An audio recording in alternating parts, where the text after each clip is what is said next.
talk about it. Let's start with Dr. Curry. You saw some of the pushback against the space. You saw some. There was so much hostility with black men talking about the issues that affect black men and trying to create some quality conversation around that. Yeah, listen, I have to be honest with you.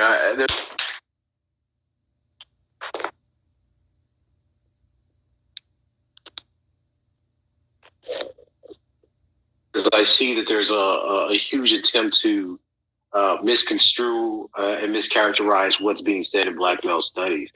Something that I think is, a tactic that we've seen by people on the right and the left. So let's be very clear. Black male studies is a field that I pioneered a few years ago to empirically investigate and verify various theories about black male life and death that have been proliferating throughout the academy and Western philosophical anthropology. Now, the reason that I found that this was important was because no matter what kind of gender theories you deal with, be in the United States, Europe, etc., there is a strong principle of verification. Now, when people like R.W.S. Connell came up with the idea of hegemonic masculinity, one of the first things she did was say that she created a theory that could be verified. But when we study black masculinity in the United States, there's no need to ever verify what we say about black men and boys.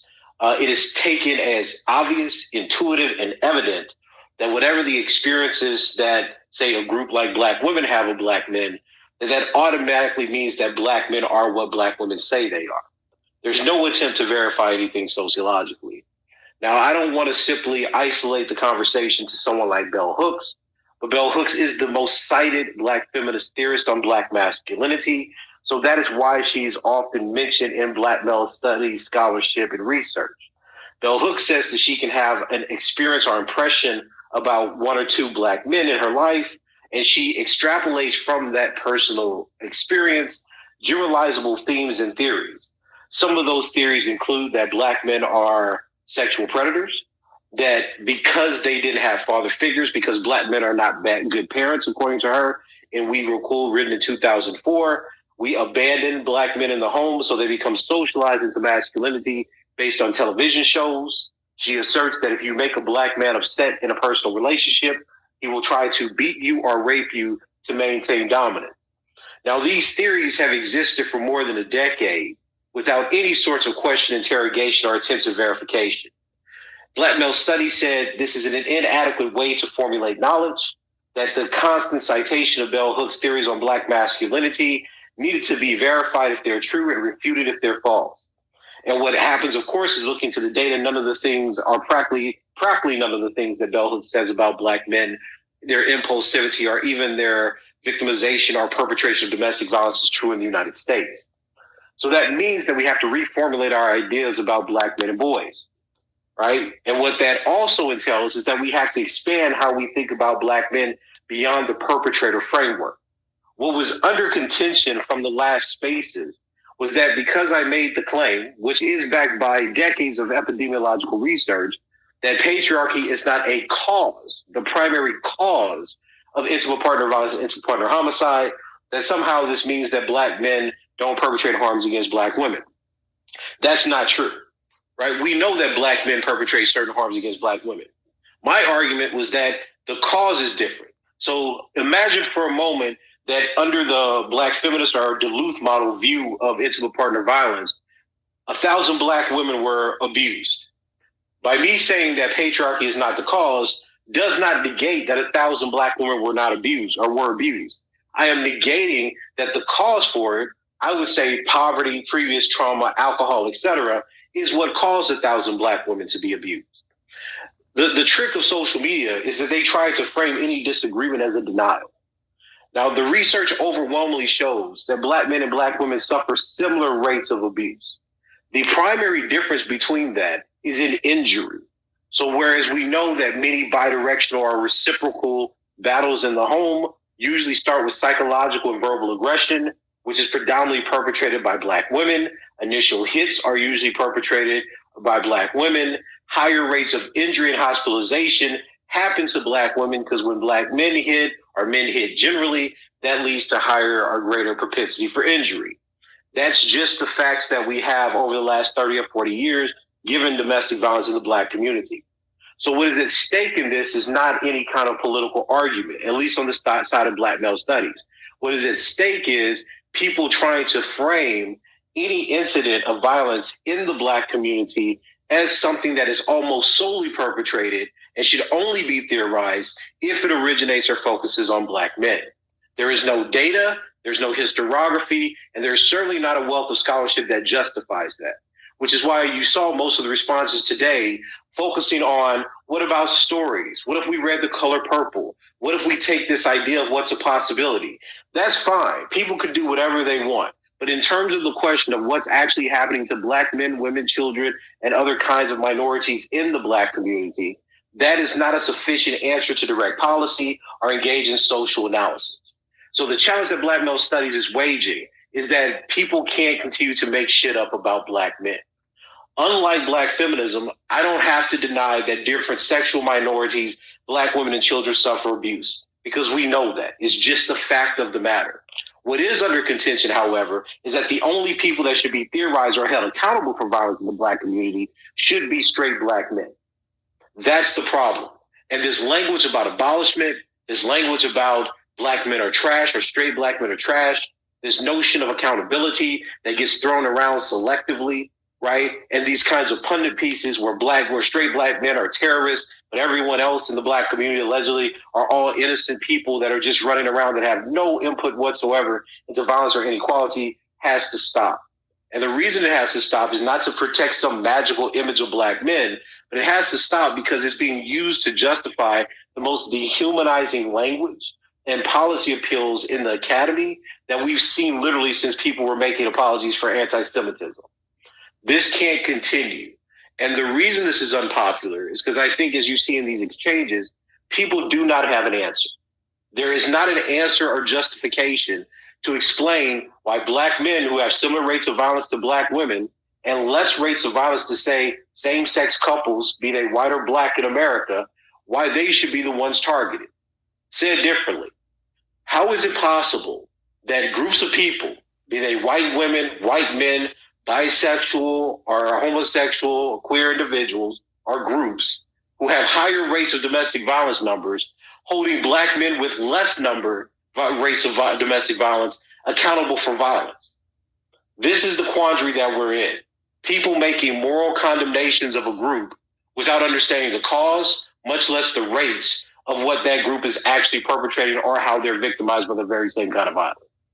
So the analytic insertion that Black male studies is making is not ideological or political. It's factual. And it's asking, once we know the facts about the Black community, how do we responsibly and humanistically theorize and rehumanize people who are being scapegoated and targeted for violence and deviance in our own homes, neighborhoods, and society, right?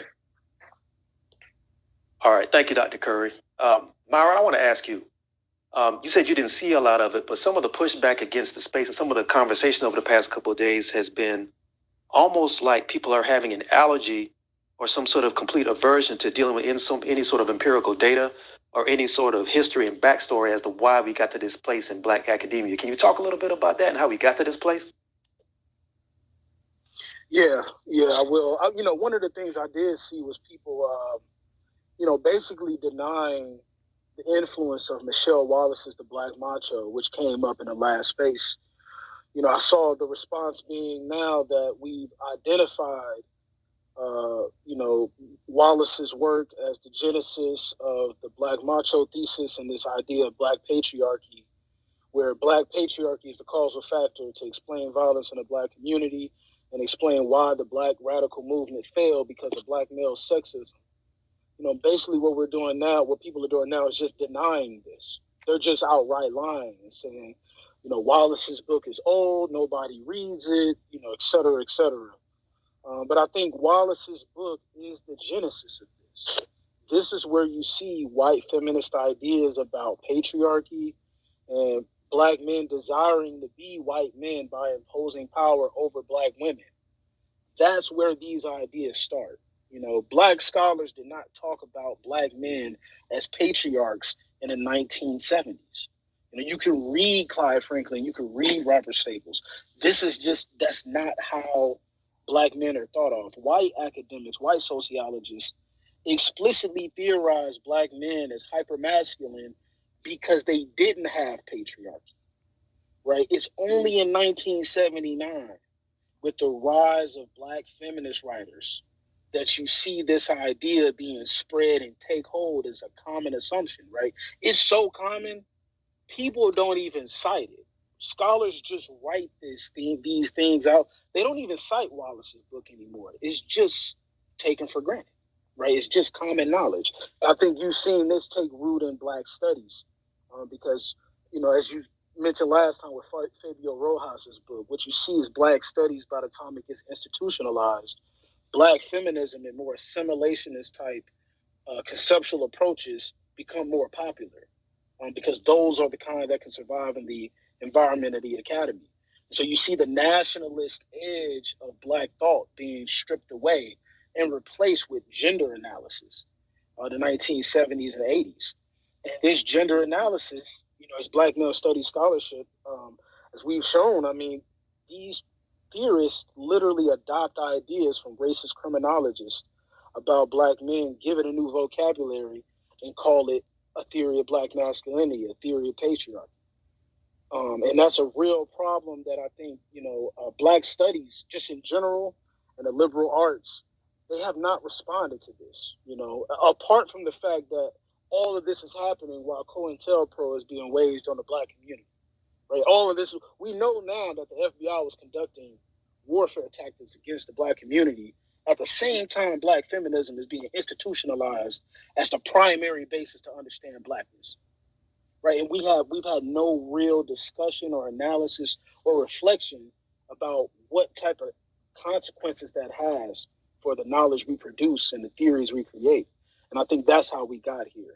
A lot of negligence and a lot of commitment to this idea that black men are just like white men, right? On the basis of having penises only. Right? They are like white men. They want to be like white men, and they express this yearning for white power through their violence toward black women, black gay people, black queer people, and et cetera in the black community. I want to stay with you for a second because you mentioned something about COINTELPRO, and that's true. Can you talk a little bit about how COINTELPRO was able to infiltrate some of the Black studies movement that was moving into academies in the 1960s and 70s and bring it to this class? Yeah, look, I think when you look at the Division 5 records and documents that are available, right from the beginning, right after Martin Luther King is assassinated, COINTELPRO focuses in on the Black Panther Party, right? So the Black Panther Party receives the brunt of the damage of COINTELPRO operations that are waged on the black community. Out of like 295 operations, about 235 or so are imposed on the Black Panther Party in particular, even though the entire black movement is being surveilled, right? So right from the beginning, there's this language that black male radicals, this is coming from white FBI agents, by the way, right? This is before Michelle Wallace's book. White FBI agents, J. Edgar Hoover, says that Black Panthers are a threat to black women and children in the black community, and this is why they must be stopped. Right? They cannot be allowed to conduct breakfast programs because they're a threat to women and children in the black community. They're ranting and raving fanatical radicals who need to be killed. Right? And then you see this exact same language being appropriated and recapitulated by black feminists of the time. Right? So by the time you get to the early 1980s, after all the black male radicals especially, they're in prison, they've been murdered, they've been killed. Now we get the black feminist critique of black feminist theory. And what is it? That black men are threats to the black community, that they want power over the black community. And just to be clear, COINTELPRO was not unprecedented. Right? They used tactics that whites have used to colonize darker races of people around the world going back to the 17th century. Okay, that's called colonial counterinsurgency. These were not new ideas. This idea that savage or dark men represent a threat to their own women, this has been used to rationalize imperialism and slavery for a long time, right? So the fact that Black scholars of the 21st century with COINTELPRO available to them still haven't reconciled and made any of these connections, it's a real failure. And I think it's just a real dereliction of duty throughout all of Black academia that we haven't been explicit and really reconciled with the influence of counterinsurgency and COINTELPRO tactics, right? And how though that language has literally traveled from security officials in the U.S. state to Black academia. Nobody's accountable.